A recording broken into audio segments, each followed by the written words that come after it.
കഴിഞ്ഞ കുറച്ച് ദശകങ്ങളായി ഇന്ത്യയുടെ ഹൈവേകളും എക്സ്പ്രസ് വേകളും അതിവേഗം വികസിച്ചുകൊണ്ടിരിക്കുകയാണ്.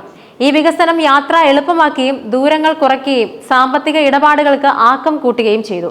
എന്നാൽ ഈ വളർച്ചയ്ക്കൊപ്പം ആശങ്കയുണർത്തുന്ന ചില പ്രവണതകളും തലപൊക്കിയിട്ടുണ്ട്. റോഡ് അപകടങ്ങളുടെ വർധനവ് അത്തരമൊരു ഗുരുതരമായ വിഷയമാണ്.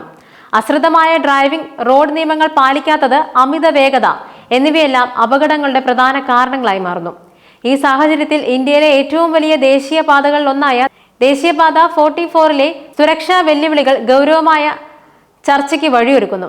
രാജ്യത്തെ ഏറ്റവും സുരക്ഷിതമല്ലാത്ത ഹൈവേയുടെ യഥാർത്ഥ ചിത്രം ടൈംസ് ഓഫ് ഇന്ത്യയുടെ റിപ്പോർട്ട് പ്രകാരം ദേശീയപാത 44-ലെ ഹരിയാന ഡൽഹി ഭാഗമാണ് രാജ്യത്തെ ഏറ്റവും സുരക്ഷിതമല്ലാത്ത ഹൈവേ എന്ന ഖ്യാതി നേടിയിരിക്കുന്നത്. ഈ കണ്ടെത്തൽ ഞെട്ടിക്കുന്നതാണ്. ശ്രീനഗറിൽ നിന്നും കന്യാകുമാരി വരെ നീളുന്ന ഇന്ത്യയുടെ ഏറ്റവും ദൈർഘ്യമേറിയ ദേശീയപാതയുടെ ഒരു ഭാഗത്ത് ഇത്രയധികം അപകടങ്ങൾ സംഭവിക്കുന്നു എന്നത് ആസൂത്രണത്തിനും നിർവഹണത്തിനും പാളിച്ചകളുണ്ടോ എന്ന് ചിന്തിപ്പിക്കുന്നുണ്ട്.